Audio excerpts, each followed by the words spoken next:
शिवाजी महाराज की जय.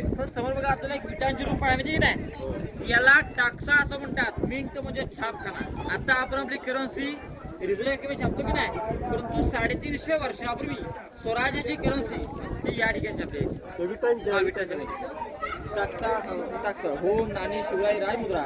आपल्या राजांची राजमुद्रा होती. प्रतीप चंद्र लेखे वर्धिष्ण विश्ववंदिता शहा सुनो शिवसैषा मुद्रा भद्राय राजते. म्हणजे प्रतिपदेच्या चंद्रकलेप्रमाणे छत्रपती शिवाजी महाराजांचं राज्य हे जनतेच्या करण्यासाठी वाढत जाऊ अशी आपल्या राजांची राजमुद्रा ही पूर्वी याच ठिकाणी छापली आहे. म्हणजे ही दिवाणी ही टाक्सा म्हणजे 350 वर्षापूर्वीची रिझर्व्ह बँक. आणि याच्या पुढे बघा समोर या ठिकाणी असाच एक सेम मुद्रा इथे एक आहे का ना छोटासा सिंगल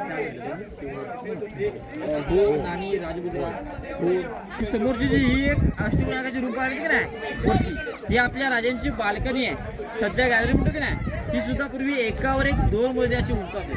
आता आपल्याला सिंगल पाहावी मिळते. आणि याच्यात पुढे बघा समोर हा एक आयताकृती खड्डा आहे. याला गुप्त खलबतखाना असं म्हणतात. म्हणजे गुप्त चर्चा करण्याचं ठिकाण. स्वराज्याच्या खाते प्रमुख होते बहिरूपी बहिर्जी नाईक. सर्वांनी नाव असेल इतके शाप तिथं 18 भाषेत न्याय होतं. एका दिवसामध्ये 8 प्रकारचं वेशानं करण्यात पटाईल. कुठल्याही वेशामध्ये शत्रूच्या छावणीमध्ये गुप्तपणे माहिती घेऊ. कुठल्याही वेशामध्ये गडावरती सुद्धा यायची आणलेली माहिती राजांनी याची असते की नाही. आपण तो भिंतीला कारण असतात म्हणून राजांनी या गुप्त खलबत खाण्याची या ठिकाणी निर्मिती केली. तिकडे कोपऱ्यामध्ये उतरा रस्ता आहे.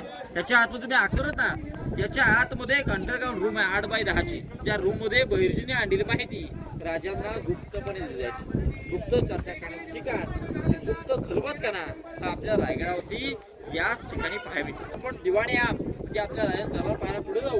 इकडे तळमजलीने काय अशा खिडक्या पाहायला मिळतात. याला टेहळणी बुरुज असं म्हणतात. अति महत्वाचा बाल्य किल्ला आहे. आणि या बाल्य किल्ल्याच्या सुरक्षेला हे टेहळणी बुरुज म्हणजे वॉच टावर हे तुम्ही आता जाता पाहायला जर पटकन पाहुणे मग पुढे आपण दिवाणी आम पाहायला.